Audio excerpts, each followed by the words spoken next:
கர்த்தருடைய பரிசுத்த நாமத்திற்கு மகிமை உண்டாவதாக. கர்த்தர் தாமே இந்த நாளிலும் அவருடைய வார்த்தையை உங்கள் மத்தியிலே பகிர்ந்து கொள்ளும்படியே செய்த கிருபைக்காக கர்த்தரை நன்றியோடு துதிக்கிறேன், ஸ்தோத்தரிக்கிறேன். கர்த்தருக்கு பயந்து அவர் வழிகளில் நடக்கிறவன் எவனோ அவன் பாக்கியவான். கர்த்தர் இஸ்ரவேல் ஜனங்களை வழிநடத்திட்டு வர்றதுக்காக, எகிப்தின் அடிமைத்தனத்திலிருந்து மீட்டு கொண்டு வருவதற்காக தெரிந்து கொள்ளப்பட்ட ஒரு தீர்க்கதரிசி மோசே. மோசேக்கு பிறகு யோசுவாவை கர்த்தர் தெரிந்தெடுத்துக்கிறார். யோசுவாவுக்கு பிறகு இஸ்ரவேல் ஜனங்களை வழிநடத்தக்கூடிய ஆட்கள் இல்லை. அந்த சூழ்நிலையில் யோசுவாவுக்கு பிறகு இந்த பெலிஸ்தரோட போர் செய்து அவங்கள மேற்கொள்வதற்காக யூதா முந்தி எழுந்து புறப்படுறார். அதுக்கு பிறகு பார்த்தோன்னா 11 பேர் யோசுவாவுக்கு பிறகு நியாயம் தீர்க்கிறதுக்காக நியாயாதிபதிகளாக இரட்சகராக கர்த்தர் ஏற்படுத்தின நபர்கள் 11 பேர். இந்த 11 பேரில் நியாயாதிபதிகள் 3ஆம் அதிகாரம் 9ஆம் வசனம், இஸ்ரவேல் புத்திரர் கர்த்தரை நோக்கி கூப்பிட்ட போது கர்த்தர் இஸ்ரவேல் புத்திரரை ரட்சிக்கும்படி காலேபின் தம்பியான கேனாசுடைய குமாரனாகிய ஒத்னியேல் என்னும் ஒரு இரட்சகனை அவர்களுக்கு எழும்ப பண்ணினார். யூதா கோத்திரத்தில் இருந்து ஒரு இரட்சகனை கர்த்தர் எழும்ப பண்ணுறார். இந்த ஒத்னியேல், இவருக்கு பிறகு ஏகூத்துன்னு ஒருத்தர் எழுப்புறார். இந்த ஒத்னியேல் இஸ்ரவேல் ஜனங்களை நியாயம் விசாரிக்கும் போது 11ஆம் வசனத்தில் பார்த்தோன்னா, 3ஆம் அதிகாரம் 11ஆம் வசனத்தில், தேசம் 40 வருஷம் அமைதலாக இருந்தது. 40 வருஷம் இந்த காலேபின் தம்பியுடைய மகன் ஒத்னியேல் இவர் மூலமாக நியாயம் விசாரிக்கும் போது 40 வருஷம் தேசம் ரொம்ப அமைதலாக இருந்தது. அவர் மரணம் அடைஞ்சிட்டாரு. அதுக்கப்புறம் ஏகூத்துன்னு ஒரு இரட்சகனை கர்த்தர் எழுப்புறாரு. நியாயாதிபதிகள் 3ஆம் அதிகாரம் 30ஆம் வசனத்தில் பார்த்தோன்னா, இந்த ஏகூத்து மூலமாக 80 வருஷம் அமைதல் இருந்தது. அடுத்தது சம்கார், அப்புறம் தெபோரான்னு தீர்க்கதரிசி, அவங்கள எழும்ப பண்ணுறாரு. இப்படி கர்த்தர் ஒவ்வொரு நியாயாதிபதிகளாக ஏற்படுத்திட்டு வந்திருக்க அந்த சமயத்தில் இடையில ஒரு கேப் ஆகுது. நியாயாதிபதிகள் 13ஆம் அதிகாரம் 1ஆம் வசனம், இஸ்ரவேல் புத்திரர் மறுபடியும் கர்த்தரின் பார்வைக்கு பொல்லாப்பானதை செய்தபடியால் கர்த்தர் அவர்களை 40 வருஷம் அளவும் பெலிஸ்தர் கையில் ஒப்பு கொடுத்தார். இப்போ 40 வருஷம், 80 வருஷம், 20 வருஷம் ரொம்ப அமைதலாக கர்த்தருடைய பிள்ளைகளை எழுப்பினார். இரட்சகர்களாக அவங்க நியாயம் விசாரிக்கிற அந்த நாட்களில் ஜனங்கள், இஸ்ரவேல் ஜனங்கள் ரொம்ப அமைதலோடு வாசம் பண்ணாங்க. ஆனால் அதுக்கப்புறம் மறுபடியும் அவங்க கர்த்தருடைய பார்வைக்கு பொல்லாப்பானதை செய்தாங்க. பெலிஸ்தருடைய தெய்வங்களை வணங்கினாங்க. அவங்களுடைய காரியங்களை, அவங்களுடைய பாரம்பரிய எல்லா விதமான விக்கிரக வழிபாட்டையும் கடைப்பிடிச்சதுனால கர்த்தர் அவங்க மேலே பொல்லாப்பானதை செய்தபடியால் கர்த்தர் அவர்களை 40 வருஷம் அளவும் பெலிஸ்தர் கையில் ஒப்பு கொடுத்தார். இந்த சூழ்நிலையில் தான் 40 வருஷம் அவங்களுக்கு இரட்சகரே கிடையாது. அவங்கள நியாயம் தீர்க்கிற நியாயாதிபதிகள் கிடையாது. இப்போ தான் வம்சத்தில் இருந்து ஒரு இரட்சகனை கர்த்தர் எழுப்பணும்னு சித்தம் கொள்கிறாரு. தான் வம்சத்தான ஒரு மனுஷன் தான், ஒரு பேர் மனோவா. இந்த மனோவாவும் அவங்களுடைய மனைவி வயதானவங்களாக இருந்தாங்க. அவங்க மலடியாக இருந்தாங்க. நியாயாதிபதிகள் 13ஆம் அதிகாரம் 3ஆம் வசனத்தில், கர்த்தருடைய தூதனானவர் அந்த ஸ்திரீக்கு தரிசனமாகி அவளை நோக்கி, இதோ பிள்ளை பெறாத மலடியான நீ கர்ப்பந்தரித்து ஒரு குமாரனை பெறுவாய். ஆதலால் நீ திராட்சரசமும் மதுபானமும் குடியாத படிக்கும், தீட்டானது ஒன்றும் புசியாத படிக்கும் எச்சரிக்கையாயிரு.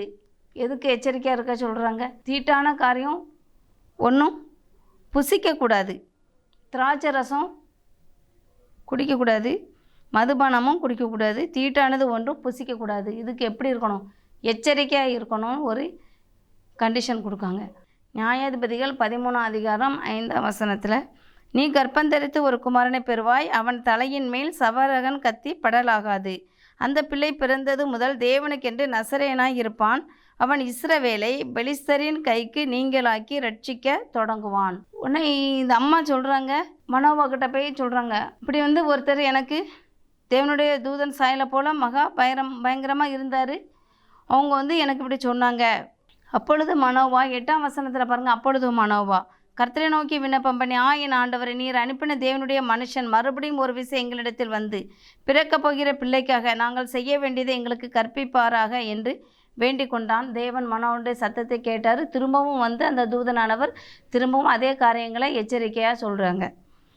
12ஆம் வசனத்தில், அப்பொழுது மனோவா, நீர் சொன்ன காரியம் நிறைவேறும் போது அந்த பிள்ளையை எப்படி வளர்க்க வேண்டும், அதை எப்படி நடத்த வேண்டும் என்று கேட்டான். அப்போ கர்த்தருடைய தூதனாமன் சொல்கிறாங்க மனோவாவை நோக்கி, நான் சிறியோடே சொன்ன யாவற்றிற்கும் அவள் எச்சரிக்கையாக இருந்து.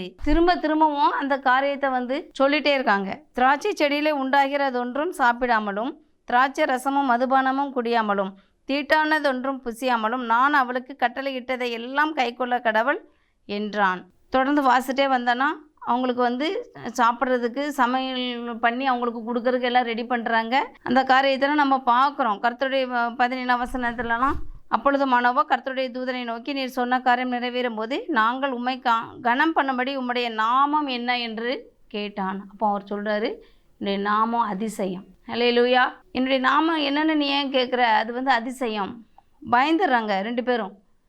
ஐயோ, ஆண்டவரை பார்த்து ஒருத்தர் உயிரோடு இருக்க முடியாத, ஆண்டவர்லாம் நம்மகிட்ட வந்து பேசியிருக்காரு அப்படின்னு சொல்லி பயப்படுறாங்க. பயப்படும்போது தன் மனைவியை பார்த்து 22ஆம் வசனத்தில் பாருங்கள், தன் மனைவியை பார்த்து, நாம் தேவனை கண்டோம், சாவோம் என்றான். அதற்கு அவன் மனைவி, கர்த்தர் நம்மை கொன்று போட சித்தமாக இருந்தால் அவர் நம்முடைய கையிலே சர்வாங்க தகன பலியையும் போஜன பலியையும் ஒப்புக்கொள்ள மாட்டார். இவைகளெல்லாம் நமக்கு காண்பிக்கவும் மாட்டார், இவைகளை நமக்கு அறிவிக்கவும் மாட்டார் என்றாள். அதுக்கப்புறம் கர்த்தருடைய தூதன் சொன்ன தீர்க்க தரிசனத்தின்படியே, அவனுடைய வார்த்தையின்படியே அந்த ஸ்ரீ ஒரு குமாரனை பெற்று அவனுக்கு சிம்சோன் என்று பெயரிட்டாள். அந்த பிள்ளை வளர்ந்தது. கர்த்தர் அவனை ஆசீர்வதித்தார். ஏன் சிம்சோன் என்று பெயர் வச்சாங்க அப்படின்னா, எபிரேய சொல்லாகிய செமிஸ் என்ற அந்த வார்த்தையில் இருந்து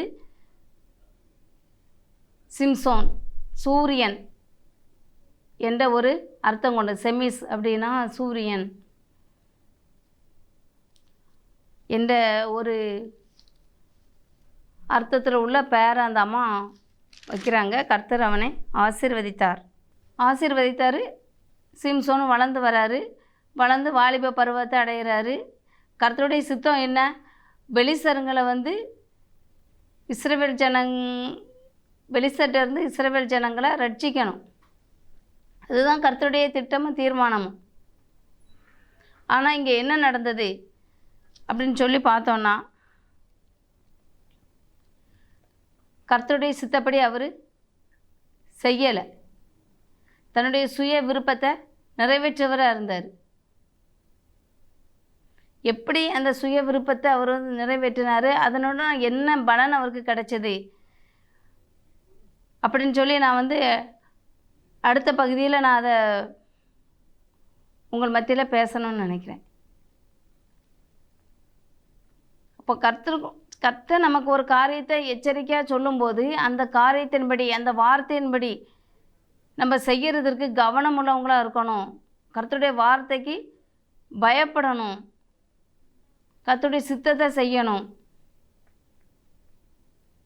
அப்போ தான் கர்த்தர் வந்து ஆசீர்வதிப்பார், அதை அங்கீகரிப்பார்.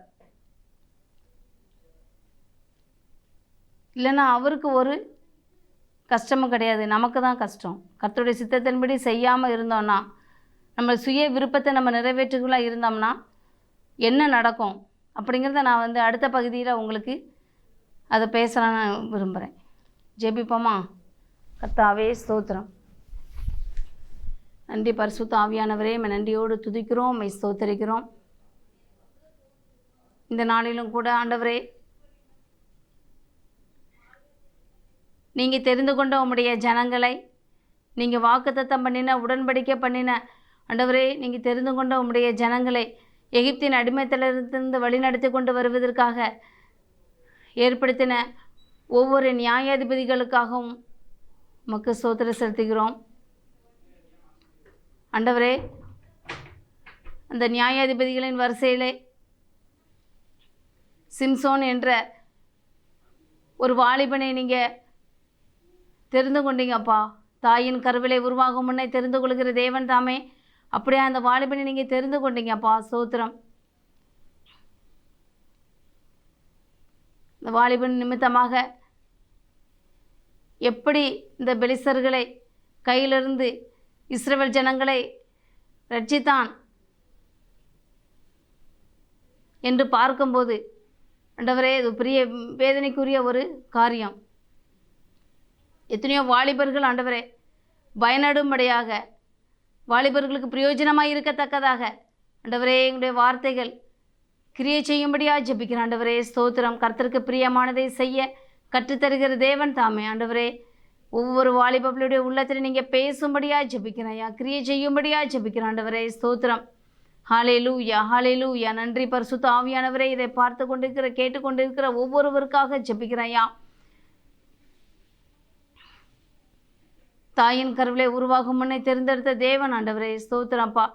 பின்னாட்களில் நடக்கப் போகிற காரியங்களை ஒவ்வொன்றாக நாங்கள் தெரிந்து கொண்டு அவற்றை விட வேண்டிய காரியங்களை விட்டு செய்ய வேண்டிய காரியங்களை செய்து உம்முடைய சித்தத்தை நிறைவேற்ற கிருபை தரும்படியாக ஜெபிக்கிறோம். நன்றி ராஜா ஸ்தோத்திரம். ஒவ்வொரு குடும்பத்திலேயும் தேவாதி தேவன் அசைவாடுவீராக, ஆளுகை செய்வீராக, வழிநடத்துவீராக, பலப்படுத்துவீராக என்று ஜெபிக்கிறான். ஆண்டவரே, பெற்றோருக்கு தேவையான கிருபைகளை தேவன் கட்டிடும்படியாக ஜெபிக்கிறாப்பா ஸ்தோத்திரம். பிள்ளைகளை எப்படி நடத்தி செல்ல வேண்டும் என்று ஆண்டவரே மனோவாவுக்கும் அவனுடைய மனைவிக்கும் நீங்கள் கற்றுக் கொடுத்தது போல ஆண்டவரே ஸ்தோத்திரம். தீங்கான காரியங்களிலிருந்து பிள்ளைகளை விடுவித்து பாதுகாத்து கொள்ள வேண்டிய கிருபைகளை பெற்றோருக்கு கட்டளையிடும்படியாக ஜெபிக்கிறோம். பொல்லாத காலம் கடைசி காலங்களிலே ஜீவிக்கிறோம். யா ஸ்தோத்திரம், ஸ்தோத்திரம், ஸ்தோத்திரம். ஒவ்வொரு ஆத்மாவும் விலையேற பெற்றது என்பதை அறிந்த ஆண்டவரே, தங்களுடைய ஆத்மாக்களை ஒவ்வொரு காத்துக்கொள்ள தேவன் கிருபை பாராட்டும்படியாக ஜெபிக்கிறோம். உங்கள் வசனத்தின்படி காத்துக்கொள்ள கிருபை தரும்படியாக ஜெபிக்கிறோம். நன்றி ராஜா, உம்மை துதிக்கிறோம், சோதரிக்கிறோம். எல்லா துதிக்க நாம் மகிமை உமக்கே செலுத்துகிறோம். மீட்பர் இயேசுவின் நாமத்தில் ஜெபிக்கிறோம். ஜீவனும் பரிசுத்தமுள்ள நல்ல பிதாவே, ஆமென்.